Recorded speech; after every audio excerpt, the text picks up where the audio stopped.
Peshawari beef. তো এটা হচ্ছে একটা পাকিস্তানি রেসিপি গরু মাংসের জন্য। তো এটাতে হচ্ছে ওই রকম ধরনের কোনো মশলা ইউজ করা হয় না, একদম সিম্পল মশলা, হালকা মানে অল্প মশলায় রান্না করা হয় আর কি। ঝাল ইউজ করা হয় না, ওই রকম কাঁচামরিচ ইউজ করা হয়, তাও আবার একদম আস্ত আস্ত থাকবে।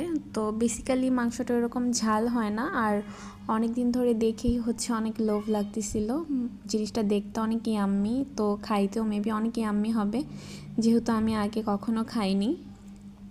তো বিফটা বানানোর জন্য হচ্ছে আমি এখানে সব মশলাগুলো দিয়ে নিলাম, আর সাথে হচ্ছে আমি বাটার দিয়ে দিয়েছি এখানে 2 চা চামচ পরিমাণের মতো, যেহেতু আমি এখানে হচ্ছে অনেকগুলো নলি ইউজ করেছি আর কিছু মাংস নিয়ে নিয়েছি, তো হচ্ছে এই জন্য আমি বাটারটাও বেশি দিইনি। এটা থেকে হচ্ছে এমনিতেই অনেক বেশি পরিমাণে তেল বের হবে।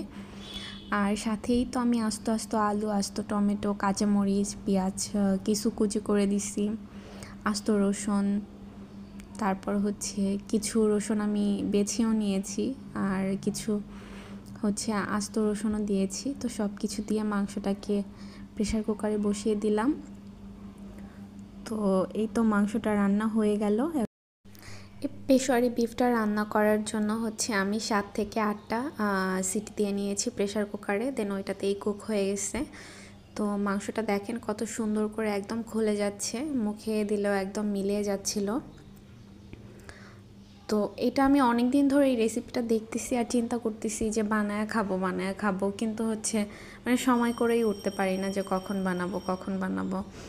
তো চিন্তা করতে করতেই আজকে বানিয়ে ফেললাম।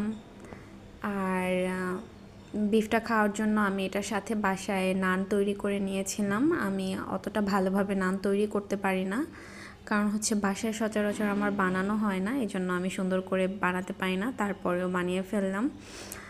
তো মোটামুটি ভালো মতোই ফুলে গেছে রুটিটা। বিভিন্ন ধরনের নতুন নতুন জিনিস ট্রাই করতে মজাই লাগে, যদি ওইরকম সময় করে উঠতে পারি না কাজ করার জন্য, তারপরেও হচ্ছে মাঝে মাঝে কোনো জিনিস যদি দেখি যে এটা অনেক বেশি মানে চোখের সামনে চলে আসে, তো দেখে খাইতে অনেক লোভ লাগে। আর সচরাচর যেহেতু আমার 2টা বাচ্চা আছে, তো আমি অতটা বাইরেও যেতে পারি না, কারণ বাইরে গেলে আমার নিজেরই অনেক প্যারা লাগে। 2টা বাচ্চা নিয়ে অনেক কষ্টের মধ্যে বাইরে যাওয়া আসা করতে হয়, এই জন্য ম্যাক্সিমাম টাইম আমি বাসায় থাকি। আর বাবুরা হওয়ার পরে হচ্ছে আমি বাইরের খাবারটা অনেক বেশি অ্যাভয়েড করি, বাসায় ট্রাই করি সব কিছু নিজেদের জন্যও বানানোর জন্য, আর হচ্ছে ওদেরকেও বাসার খাবারই খাওয়ানোর ট্রাই। আর অনেস্টলি এটা অনেক মজা হয়েছে।